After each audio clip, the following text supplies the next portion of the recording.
Hola, buenos días, profesora Brigitte. Mi nombre es Saraí Londoño y le vengo a hablar sobre la evolución y cambio en la estrategia de defensa en los casos de la delimitación de áreas marinas y submarinas con Colombia y con el Caribe, a partir del año 1950. Espero este video sea de su agrado. Antes que nada, tenemos que saber que el espacio marítimo de Venezuela es el área que se extiende desde sus costas hacia el mar, hasta los límites establecidos por la legislación internacional. Dicha área está compuesta por el mar adyacente a las costas continentales venezolanas y de sus islas, así como también el lecho y subsuelo de sus áreas marinas. Pero, ¿por qué los espacios marítimos constituyen un aspecto relevante o importante para los distintos estados? Históricamente, los mares han sido tanto cauce para el desarrollo humano como instrumento de dominio geopolítico. Además, su ocupación permite la planificación, explotación y exploración de aquellos recursos vivos y minerales que se encuentren en las áreas marinas y submarinas. Es aquí donde los diferentes aspectos, tratados o convenciones toman relevancia, ya que las posibles controversias entre los estados se resuelven mediante normas de derecho internacional y el derecho de mar, el cual va a ir colocando mediante diferentes convenciones las reglas del juego, donde regulará los espacios marítimos, los derechos de jurisdicción de los estados, la utilización equitativa y eficiente de sus recursos, además de la protección, conservación y la preservación del medio marino, y en donde también trata de establecer un equilibrio entre los países. Cambios en la estrategia de defensa en los casos de delimitación de áreas marinas y submarinas con Colombia. Antecedente. El Tratado de Demarcación de Fronteras y Navegación de Ríos Comunes, también conocido como el Tratado López de Mesa Gil Borges, en el año de 1941. En dicho acuerdo, ambas partes reconocen que la frontera ha sido completamente demarcada y declaran como finalizada o concluida toda reclamación territorial entre estos dos estados. Es decir, declaran cerrado el largo proceso de negociación iniciada tras la separación de la Gran Colombia en 1830. Con esto, las diferencias sobre materia de límites quedaban terminadas y reconocen como válidas las labores de señalamiento realizadas por la Comisión Demarcadora de 1901, la Comisión de Expertos Suizos y las que se habían sucedido y sucedieran de ese momento en adelante. Cabe acotar que este tratado no dejaba claro cómo se definiría en el caso de aguas marinas y submarinas, sobre todo en el área del Golfo de Venezuela. Este aspecto es importante considerarlo porque el área del Golfo de Venezuela y el archipiélago de los Monjes no estuvo en las negociaciones entre ambas naciones y casi una década después la posición colombiana con respecto al Golfo de Venezuela y el archipiélago cambia radicalmente, iniciando una nueva disputa limítrofe entre ambas naciones por la demarcación de sus aguas marinas y submarinas, donde los monjes representan un hito importante en el deslindamiento. Colombia actuó mal. El tiempo siguió su curso hasta que en 1951 es publicado en la revista Territorios Nacionales el artículo titulado El archipiélago de los monjes, donde en palabras más o palabras menos, Colombia pide que se le incluya el archipiélago de los monjes como parte de su territorio insular. Dicha revista no solo fue difundida en el territorio colombiano, sino que además fue enviada a Venezuela. Tras esa publicación, el gobierno de Venezuela expresó su rechazo mediante nota el 17 de enero de 1952, señalando los derechos indiscutibles de Venezuela sobre el archipiélago. Y es aquí donde vemos la crisis de los monjes. El 1 de septiembre de 1952, la fragata colombiana realizó varios disparos de artillería en el archipiélago de los Monjes, pero esta maniobra tuvo una reacción inmediata y eficaz por parte de las Fuerzas Armadas de Venezuela, movilizando a la zona unidades aéreas y navales, operación denominada como la Operación Caimán, la cual no solo tenía por finalidad disuadir a Colombia, sino sustentar la política de defensa nacional promovida desde la Junta de Gobierno, dirigida por el coronel Marcos Pérez Jiménez, quien para el momento era ministro de la Defensa de Venezuela y por primera vez desde la disolución de la Gran Colombia, las naciones vivieron una crisis diplomática y militar de grandes magnitudes por razones territoriales. ¿Me retiras a la Armada de los Monjes o bombardeo Bogotá? La inmediata respuesta venezolana en el archipiélago obligó al gobierno de Colombia a reconocer la soberanía venezolana sobre los monjes, donde el ministro de Relaciones Exteriores de ese país, el doctor Juan Uribe Holguín, mediante la nota GM 542, notificó ante el embajador de Venezuela en Colombia que el archipiélago de los monjes es territorio venezolano, manifestando que la misma ha sido ejercida desde el momento de la disolución de la Gran Colombia. Dicho esto, la crisis diplomática entre Colombia y Venezuela por la soberanía del archipiélago de los monjes y el Golfo de Venezuela a partir del año 1952 mostró un Estado venezolano fuerte y cohesionado en torno a un objetivo común, la defensa de la integridad territorial de la nación, marcada en una política exterior realista, iniciada en el año 1936, la cual estaba enfocada en proteger los intereses nacionales y fortalecimiento de la integración regional y el respeto común.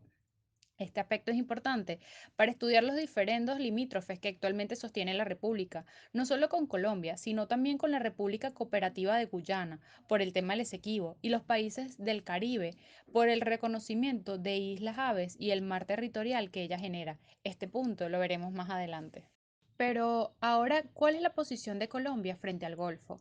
Colombia ya no pide la soberanía sobre el territorio, pero comienza a trazar una línea media a partir de los monjes, y es lo que llamamos la hipótesis mínima de delimitación.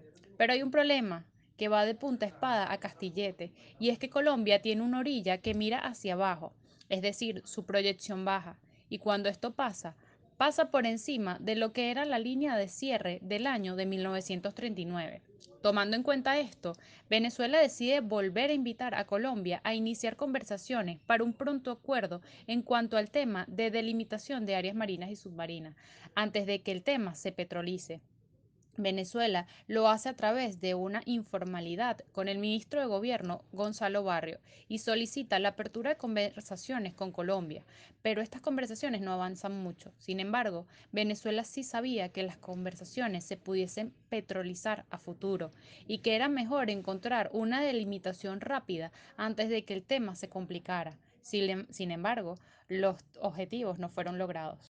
Colombia ofrece concesiones petroleras en el Golfo de Venezuela. Unos años después, y aprobada la primera Convención de Naciones Unidas sobre Derecho del Mar en materia de demarcación, el gobierno colombiano inició la controversia con Venezuela por la delimitación del Golfo, la cual se hizo a partir de la hipótesis presentada por el geógrafo estadounidense Samuel Box, la cual trataba de dividir dichas aguas por medio de la línea media.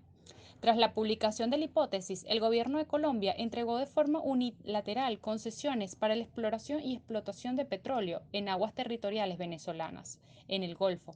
En otras palabras, Colombia decidió, sin permiso de Venezuela, dividir la parte costera de La Guajira entre Punta Espada y Castillete, área que ofreció en concesiones a las compañías petroleras, siguiendo el camino de la denominada línea Box. Para no oficializar el asunto, el gobierno comisiona a Gonzalo Barrios, ministro de Relaciones Interiores, y a Manuel Pérez Guerrero, de Minas e Hidrocarburos, para conversar con dos personajes colombianos, Carlos Herrera Restrepo y Virgilio Barco, que se encontraban en Caracas. A ambos se les indicó que Venezuela no iba a permitir que se entregaran concesiones petroleras en el Golfo y que, de insistir, podría provocar un conflicto armado. El aviso surtió su efecto y se paralizó el proceso inconsulto iniciado por el país vecino.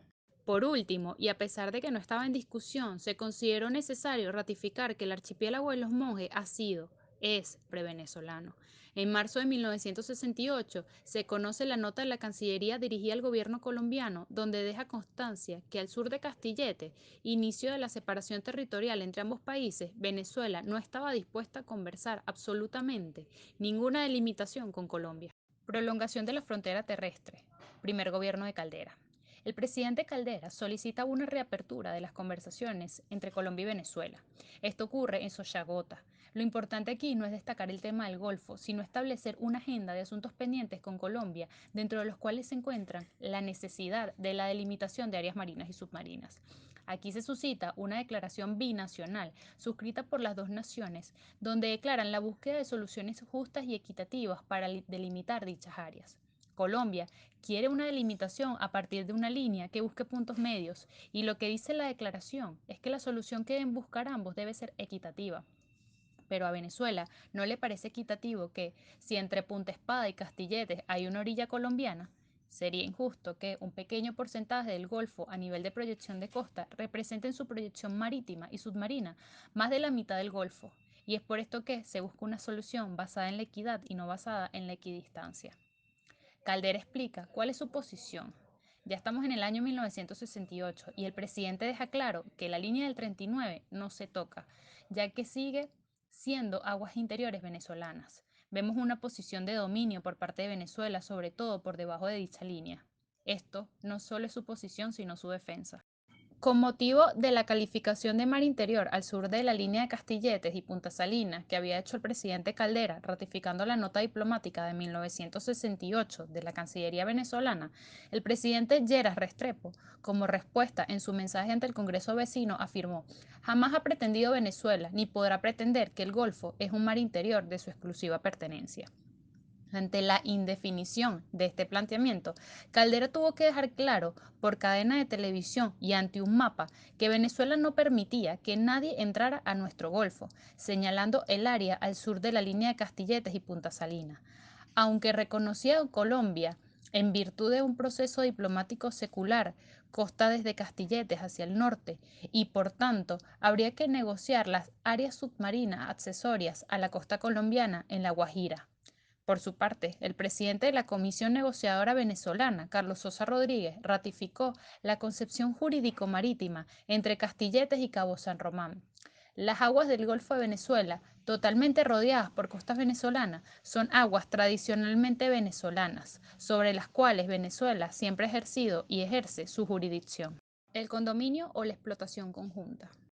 En el año 1974, Alfonso López Michelsen y Carlos Andrés Pérez eran juramentados como presidentes de Colombia y Venezuela. Esta sucesión presidencial generó cambios en las políticas exteriores de ambos gobiernos, permitiendo a los dos países retomar las conversaciones sobre el tema limítrofe en el Golfo de Venezuela, las cuales iniciaron en la ciudad de Roma en noviembre del año 1971. En dichas negociaciones, el gobierno de Colombia expuso el Golfo de Venezuela como mar abierto, por considerar que ambos estados solo poseen 12 millas de mar territorial en las costas del Golfo. Igualmente, manifestó que el archipiélago de los Monjes no generaba plataforma continental a Venezuela.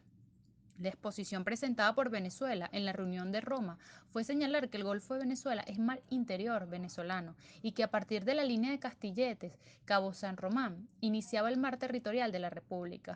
En lo que se refiere a la tesis colombiana de considerar que el archipiélago de los Monjes no generaba plataforma continental, la representación venezolana le negó dicha hipótesis al señalar que las islas sí generan plataforma continental, otorgándole a Venezuela el derecho a explotar los recursos que en ella se depositaban. Aunque ambas delegaciones lograron alcanzar acuerdos en reconocimiento de la soberanía venezolana al sur de Castilletes y la soberanía venezolana de los Monjes, en la segunda ronda de reuniones celebradas en Roma en 1972, Colombia declaró terminadas las reuniones sin suscribirse acuerdo alguno, siendo las mismas reiniciadas durante el gobierno de Luis Herrera Campis, conduciendo a la hipótesis de Caraballeda. La hipótesis de Caraballeda. Ya estamos en el año 1979 y Luis Herrera Campins es juramentado como presidente de la República de Venezuela. En su discurso de toma de posesión expuso las características de la política internacional de su gobierno, teniendo por objetivo afianzar la integración regional, promocionar la democracia en la región y el fortalecimiento de la presencia de Venezuela en los organismos y foros internacionales, donde la meta fundamental de la política exterior es la defensa de la soberanía y del interés nacional por medio de una activa relación con otros países, especialmente con aquellos con los cuales se mantiene o se puede desarrollar vínculos políticos, económicos, culturales y tecnológicos. El presidente venezolano acordó con el presidente colombiano reiniciar las conversaciones para solucionar la controversia sobre el Golfo de Venezuela. Los miembros venezolanos de la comisión encargada de negociar con Colombia la delimitación de aguas marinas y submarinas del Golfo de Venezuela presentaron al ministro de Relaciones Exteriores de Venezuela el proyecto de acuerdo colombo-venezolano para la delimitación de dichas áreas, mejor conocido como hipótesis de Caraballeda. Dicho documento presentaba el resultado de las conversaciones realizadas entre los días 13 al 17 de julio de 1980 en Caraballeda. En el oficio enviado al ministro, los miembros de la comisión señalaban que el acuerdo garantiza la soberanía venezolana en aguas del Golfo al sur de Castilletes, así como el archipiélago de los Monjes, generando la jurisdicción marítima que le corresponde. Venezuela propone la equidistancia debajo de Castilletes y la línea media entre La Guajira y Paraguaná, subiendo y dejando por fuera a los monjes. También se acordó una explotación conjunta en caso de un descubrimiento petrolero en la zona litigiosa. Entonces, en la demarcación propuesta en la hipótesis de Caraballeda, deslinda las aguas del Golfo de Venezuela entre Colombia y Venezuela en 5 tramos o sesiones. Un aspecto importante del proyecto, de acuerdo, es que dicha delimitación fue realizada en concordancia con los principios de la línea media propuesta en la Convención de Naciones Unidas sobre el Derecho del Mar, mas no en la propuesta presentada por el geógrafo estadounidense Samuel Whittemore Box. Lo complejo y delicado que significaba para la República suscribir un acuerdo como el propuesto en esta hipótesis era que se exigía al Poder Ejecutivo consultar con todos los sectores del país el contenido del mismo, a fin de tener el respaldo de la ciudadanía para proceder a su firma. Un aspecto importante para el estudio del periodo presidencial de Luis Herrera Campi fue su propuesta de transparencia institucional, donde los temas más importantes que comprometían a la República se sometían a su consulta con los distintos sectores del país. Sin embargo, la prensa venezolana y los partidos políticos hicieron fuerte resistencia a este proyecto, generando el descontento en la población, quedando así esta hipótesis sepultada. La controversia que se desató en Venezuela sobre este particular tuvo un carácter apocalíptico y los negociadores venezolanos, más que defensores garantes de nuestra soberanía, se convirtieron en parte del problema, en militantes de un debate crispado que les restó la credibilidad y la objetividad requeridas frente a la opinión pública. Entonces aquí el gobierno colombiano cedió la franja marítima al sur del paralelo de Castillete y al oeste de la línea norte-sur de equidistancia. Con esta hipótesis, los monjes se convierten en un enclave dentro del espacio marítimo colombiano que se extiende desde la península de La Guajira. Cabe acotar que Venezuela se basa en la línea de sucesión de frontera terrestre y en el establecimiento de la línea de punto medio entre la península de La Guajira y los Monjes, además de la posibilidad de que Venezuela posee la totalidad del Golfo hasta el área límite de La Guajira, Punta Espada, donde inicia la línea divisora de aguas venezolanas que tiene el archipiélago de los Monjes. Esta se le conoce como la tesis de Costa Seca. Incidente de la corbeta colombiana. Caldas. Ya para el año 1987, el gobierno de Colombia presentó una propuesta a Venezuela para reiniciar negociaciones en materia limítrofe, materializada en la nota DM-00218, propuesta rechazada por Venezuela, por el motivo de que cualquier negociación debería ser solo entre estas dos naciones, sin tener que recurrir a instancias internacionales, y es que la comisión estaba integrada por el expresidente de ese país, Alfonso López Michelsen, el expresidente de Costa Rica, Daniel Oduber, y el vicepresidente de Perú, Luis Alberto Sánchez. Las reacciones del gobierno colombiano ante la posición adoptada por Venezuela fue expuesta por el presidente de Colombia, Virgilio Barco, en su discurso ante el Congreso Nacional de ese país, declarando que la presencia de la corbeta colombiana en aguas venezolanas tenía por objetivo volcar la atención internacional en el diferendo limítrofe colombo-venezolano, donde la comunidad internacional debería intervenir ante el inminente peligro de una guerra, aplicando los mecanismos dispuestos en el Tratado Americano de Soluciones Pacíficas de 1948, conocido como el Pacto de Bogotá, y la Carta de las Naciones Unidas, en razón del argumento colombiano que consideraba cerradas las negociaciones Bogotá-Caracas, con lo cual procedía a acudir a tribunales internacionales para solucionar el conflicto. Entonces, en el año 1986, los encuentros entre unidades navales colombianas y venezolanas en el Golfo de Venezuela sucedieron sin incidencia mayor, donde los comandantes de ambas naciones mantuvieron una comunicación cordial. Pero, llegando el año 1987, la corbeta colombiana ARC Caldas penetró en aguas del Golfo de Venezuela y pretendió ejercer soberanía. Y ante la negativa del capitán colombiano a desalojar dichas aguas, activó la reacción del alto mando militar venezolano, ordenando movilizar unidades de la Fuerza Aérea para constatar la situación en la zona y observar si existían otras naves colombianas en el área. Es por esto que en medio del conflicto las Fuerzas Armadas venezolanas ejercieron la soberanía de las aguas territoriales venezolanas, manteniendo una presencia activa contra las unidades navales estacionadas en aguas del Golfo. Al mismo tiempo, a nivel diplomático, la representación venezolana ante la OEA expuso los principios históricos y jurídicos que amparan a Venezuela en su reivindicación sobre el Golfo, generando el retiro de las fuerzas navales colombianas de las aguas territoriales venezolanas. Cabe acotar que la inmediata y eficiente reacción venezolana ante la maniobra diplomática y militar colombiana tomó por sorpresa al gobierno de Colombia, el cual no tenía la capacidad operativa para ejecutar una operación militar contra Venezuela.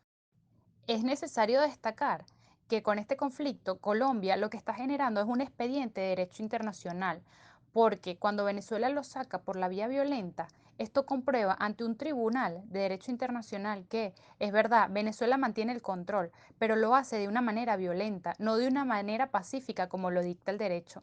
Entonces, Colombia logra con la crisis de Caldas retornar de nuevo al expediente de negociación. La posición de Venezuela hasta el día de hoy son las aguas históricas y vitales, y cuando hablamos de históricas nos referimos al hecho de que en este golfo nace precisamente el nombre del país. Hay una historia que va más allá del tema del derecho del mar, que tiene mucha presencia en el dominio de esta zona de Venezuela. Además, tenemos otro punto que es la vitalidad de la zona, lo cual significa que gran parte del porcentaje de la producción del PIB venezolano nacía y sigue naciendo en esta zona. En consecuencia, hay un expediente económico detrás de ello. A continuación, veremos un conjunto de conferencias y reuniones bilaterales entre Colombia y Venezuela desde el año 1958 hasta el año 1992. Espero que este primer video sobre la evolución y cambios en la estrategia de Venezuela en las áreas marinas y submarinas haya sido de su agrado.